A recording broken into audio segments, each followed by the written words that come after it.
we going? Ah, aha, haha, yes! Welcome, one and all, to my very first video tutorial. In case you couldn't tell by my little outburst there, I'm a noob at this. And, yeah, please don't make fun of me too much. Anyway, this is going to be a tutorial about how to do, or at least the way that I did, hair for my Kurt Russell bust, which is up on my Facebook profile, in my photos section, and also on CG Talk. I'll probably put a link up whenever I post this video, so you guys, whoever wants to watch this, I can't imagine more than like 3 or 4 people watching this, but for anybody who wants to see what my final product came out looking like, I'll go ahead and put a link there so you guys can see it. But anyways, I'm going to be using a combination of shave and a haircut and Maya hair. So let's go ahead and get started. I'm just going to do an example for now, because doing hair is the kind of thing where getting hair working is not really that big a deal, I don't think, but getting it shaped the way you want it to can take a little bit of time. But I feel like the longest thing is the rendering of it. You know, taking it and making sure that the hair is the right thickness, making sure that the color is how you want it, going from the root to the tip, and making sure there's some sort of color variation or hue variation. Maybe not hue variation, maybe value variation from hair to hair, which is all fine tuning and also a lot of rendering.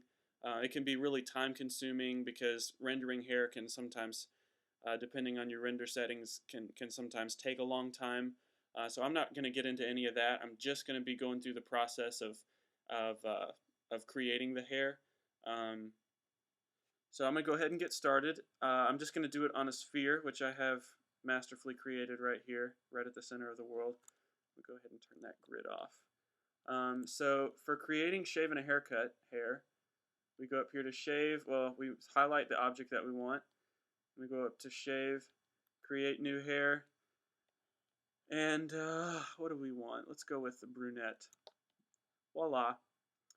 There's our hair, and it is wonderful, is it not? We have truly created a masterpiece here. The button that I just pushed, I didn't mean to push it. I thought I was going to hit the brush. See, the brush and the comb. See, the way I figure it, the comb should do the same thing as the brush, but it didn't. So I'm going to undo that, grab my brush, and just kind of style it. I'm not going for anything specific right now. I'm just going to kind of move some hairs around just so that we can have sort of a custom made shape, and you guys can get the idea for how shaping goes. And for those of you who are familiar with shaving a haircut, this is a process that, I mean, you should probably already be familiar with, so it's, you know, no big deal. So let's grow some hairs, make some hairs bigger here and there, just for the sake of making this shape unique. Okay. And then maybe comb. No, that's too weird. Shoot. Undo. There we go. So I don't know what this is. We're just gonna go with this shape just because it is what it is, and it's gonna work for us, I think. So I did their control space, went into professional mode because I like having more screen space. And so that's gonna work. Now I'm gonna go into the attributes for the hair. What my process is for doing this is I convert this stuff right here, the shave and a haircut stuff.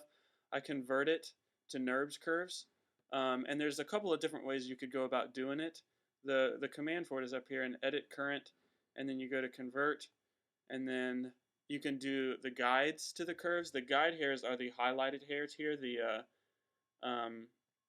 They're not actually what's rendered. They're just, you know, like what it says, like it's the guide hairs. And those guide hairs, you know, they come up, like the number of guide hairs that you get is dependent on how dense the mesh is. If you have a really dense mesh, then you're going to have a whole lot of guide hairs. But if you have, a pretty low res mesh, then you're going to end up with much fewer guide hairs. But we can convert those guide hairs to NURBS curves, or we can convert the rendered hairs, which is well, it's kind of deceiving. It's not exactly what we see on screen. The other hairs, um, the hairs to curves option here, that converts the number of rendered hairs. So like, for example, in our general properties here, our hair count, we have at 8,695, which I guess is default. If we were to do that command, the edit current convert hairs to curves, we would get 8,695 NURBS curves, which is pretty. And I mean, each NURBS curve is going to have. What happened to my? Oh, okay, I'm going to go out of professional mode because I need this shelf right here. Each NURBS curve is going to have a vert, or I guess a control point, for each one of these little purple dots here. So with almost 9,000 NURBS curves, each one with this many control points, that's going to really bog down Maya a lot. So what I like to do is, if you have a dense mesh, the geometry is dense enough, you can convert those guide curves to hairs, you can convert the guide hairs to NURBS curves and end up with enough. Usually, I think it's a pretty good amount to go to end up with about 3,000 to 5,000 NURBS curves. Any more than that, and things kind of get a little bit too complicated, I think. So what I'm gonna do is I'll do both. I'm gonna take down the hair count to like 3,000, and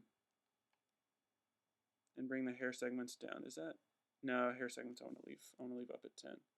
Actually, what you could do if you wanted to lower those number of segments, see like what the segments is doing it. You can see it. It makes the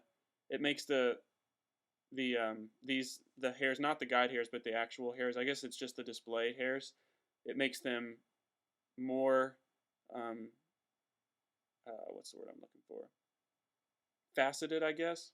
The more hair segments you have, the smoother the hair is going to be as far as the actual curve of it. But anyways, I'm just going to leave that at 10. Leave the hair passes at 1. And it shouldn't be on by default, but if you go down to multi-strand properties, you can turn this up, and that will create more hairs also. And the more multi-strand count, the higher this number is right here, the more NURBS curves you're going to get. So I like to leave that down, maybe 1, but let's just leave it at 0 for right now. So I guess starting off, I'm going to go to, first of all, I'm going to get rid of, okay, so now I'm going to go up to edit current, convert. First I'm going to convert the guides to curves just to show what that's like. Okay, so now I'm going to open my outliner. Where are we at? Is this what we want? I think this is what we want. Yeah, these are our curves right here. It creates a group of all of our curves, and these are our guide hairs, just the guide hairs. If we compare those side by side, these guide hairs right here are exactly what we get. And then now I'm going to come over here. I'm going to go out of component mode and select all the hair. The hair is an object, or you could just, like I went into object mode and selected that, or you could just select the hair right here in the outliner, or you could go up here to, where is it, shave select, and select the shave hair right there. So I'm going to select that again, which I already have, and go up to edit current and convert hairs to curves. And this might take a second. I'm not sure. We'll find out. Yeah. So with this, it gives us a NURBS curve for every rendered hair. As you can tell,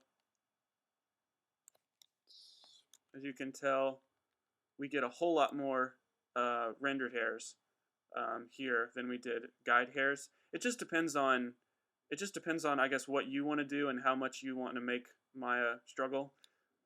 Just for demonstration purposes, I'm going to stick with the guide hairs here. So I'm going to delete the one that I just made.